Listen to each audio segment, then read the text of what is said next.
So let's talk about making esters. And that production is called esterification, which is a reaction between carboxylic acid, so alkanoic acid, and alkanol, and this gives us an ester, and water, which means it's a condensation reaction.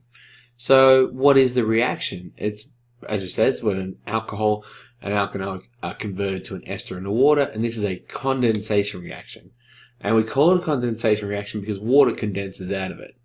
So for example, we have alkanoic acid plus alkanol gives us ester plus water. Now remember, our esters are named with alkyl, which comes from the alkanol, alkanoate, which comes from the alkanoic acid. So we'll have a look. Well, first off, this is the generalized formula that we get here. We've got the apostrophe there on the alkanol side, and then no apostrophe on the alkanoic acid side, and it gives us water over again.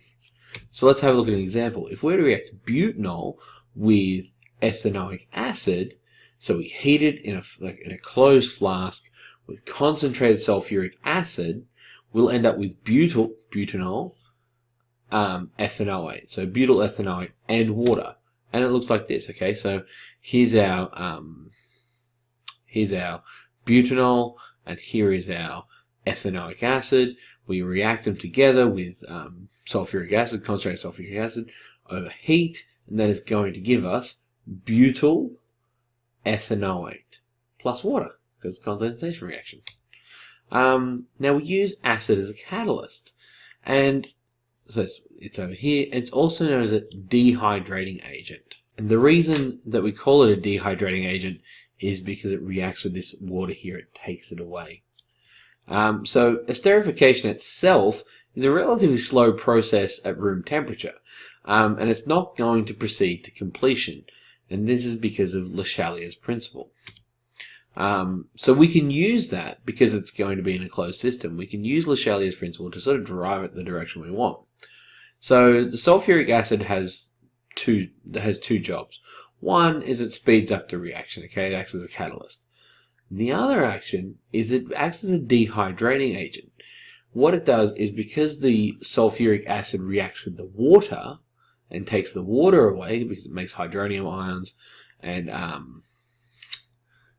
hydrogen sulfate ions, because it does that, takes that water away, it's going to force the equilibrium to the right, and we'll get a greater yield of ester.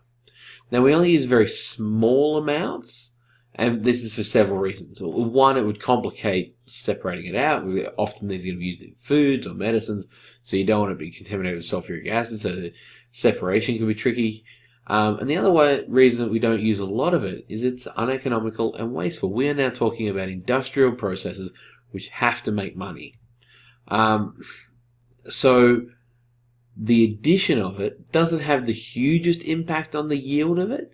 It just pushes it to the right so that the reaction happens faster and we don't have to wait as long to get it out.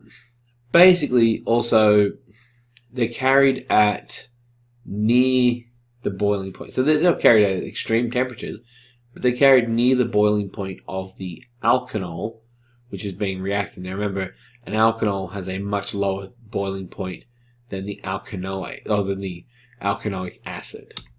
So they're done under a system called reflux. So when heat's needed to speed up the process, okay? Because otherwise it won't happen at a reasonable rate at room temperature. It's too slow, and it may take days to reach an equilibrium, and we can't have that in an industrial setting.